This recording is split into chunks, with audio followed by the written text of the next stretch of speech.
বয়সের ভারে নুয়ে পড়েছেন শামসুন নাহার। হাঁটার একমাত্র ভরসা একটি লাঠি। তবুও অসুস্থ শরীর নিয়ে চিকিৎসার আশায় তিনি হাজির হন শরীয়তপুরের গোসাইরহাট উপজেলার কুচাইপট্টি ইউনিয়ন পরিষদে। কিন্তু সেখানে গিয়ে তাকে একা লড়াই করতে হয়নি।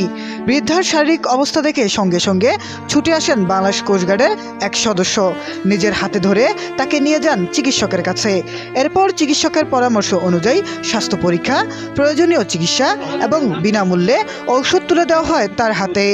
এমনই মানবিক দৃশ্য দেখা যায় বৃহস্পতিবার 16 জুলাই শরীয়তপুরের গোসাইরহাট উপজেলার কুচাইপট্টি ইউনিয়ন পরিষদে আয়োজিত বাংলাদেশ কোস্টগার্ডের ফ্রি মেডিকেল ক্যাম্পে। বাংলাদেশ কোস্টগার্ড ঢাকা জোনের উদ্যোগে আয়োজিত এই চিকিৎসা সেবার কর্মসূচিতে দূর দূরান্ত থেকে ছুটে আসেন শত শত মানুষ। শিশু, নারী, প্রবীণসহ নানা বয়সী মানুষ বিনামূল্যে চিকিৎসা নিতে অংশ নেন।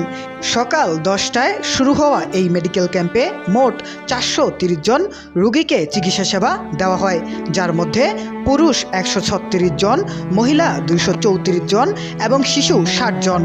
পাশাপাশি চিকিৎসকদের পরামর্শ অনুযায়ী প্রয়োজনীয় ঔষধও বিনামূল্যে বিতরণ করা হয়।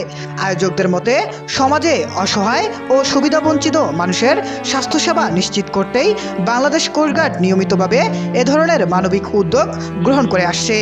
শুধু জলসীমার নিরাপত্তাই নয়, মানবিক দায়িত্ব পালনের ক্ষেত্রেও বাংলাদেশ কোস্টগার্ডের এমন উদ্যোগ স্থানীয়দের মধ্যে ব্যাপক প্রশংসা কুড়িয়েছে। আপনারা সকলেই অবগত আছেন যে বরাবরের মতোই বাংলাদেশ কোস্টগার্ড মানবতার সেবায় নিবেদিত প্রাণ, এবং এরই ধারাবাহিকতায় দেশের অন্যান্য উপকূলীয় এবং চরাঞ্চল এলাকার মতোই এই শরীয়তপুরের গোসাইরহাট উপজেলার এই কুচাইপট্টি ইউনিয়ন আমরা জানতে পেরেছি দুর্গম একটি এলাকা এবং দুর্গম একটি চর এলাকা। এরই প্রেক্ষিতে আমাদের সিদ্ধান্তে উপনীত হয়েছি যে এখানকার জনবল এবং দুস্থ অসহায় মানুষদের বিনামূল্যে চিকিৎসা এবং নারী, শিশু এবং বয়স্কদের সুচিকিৎসা প্রদানের যে একটা উদ্যোগ, এর মাধ্যমে আমরা এই কার্যক্রমে অগ্রসর হয়েছি।